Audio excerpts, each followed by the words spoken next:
gens pensent qu'en fait, les chiens doivent se laisser caresser comme des peluches. Ils font abstraction du fait qu'il s'agit d'un être vivant. Donc un être vivant qui a des émotions, mais qui a aussi des codes. Donc là, par exemple, les gens pensent que ce chien est agressif parce qu'il aboie, ne se laisse pas approcher. Il faut par contre se mettre à la place de ce chien et s'imaginer, de son point de vue, imaginer ce qu'il peut voir. Bonjour, comment ça va? Oh bah t'es mignon toi. Une approche brusque sur un chien est ressentie comme une agression. Quand le chien voit l'humain s'approcher, il voit quelque chose de gigantesque qui l'approche.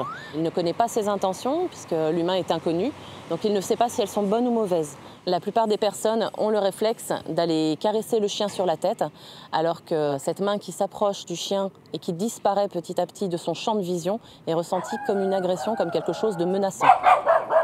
Quand on le regarde dans les yeux, un chien pense que tu le défies. Le chien a l'impression voilà, qu'on s'introduit dans sa bulle, dans sa sphère. Du coup, automatiquement, il va répondre par des aboiements, par des grognements, en reculant. Le but étant justement de faire en sorte que le regard de l'humain se détourne. Allez, je sais que t'en as marre. La politesse voudrait tout simplement que l'on demande au propriétaire du chien si l'on peut l'approcher et éventuellement le caresser. Donc pour approcher un chien, on préférera se mettre un peu de biais et on tendra la main.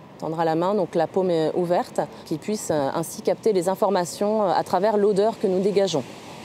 Donc pour un petit chien, on préférera s'accroupir, tout simplement pour paraître moins impressionnant, moins imposant aux yeux du chien et ainsi l'inciter à venir plus facilement vers nous. Si le chien, après avoir senti la main, vient de lui-même, à ce moment, on pourra le flatter, le caresser. En revanche, toujours en évitant la tête, plutôt sur les côtés, plutôt sur les flancs et sur le poitrail.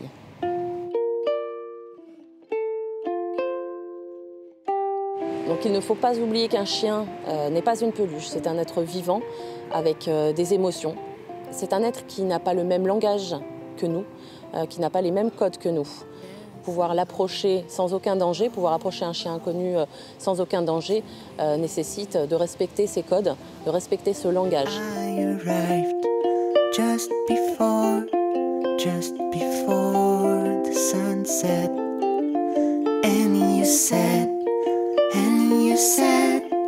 well,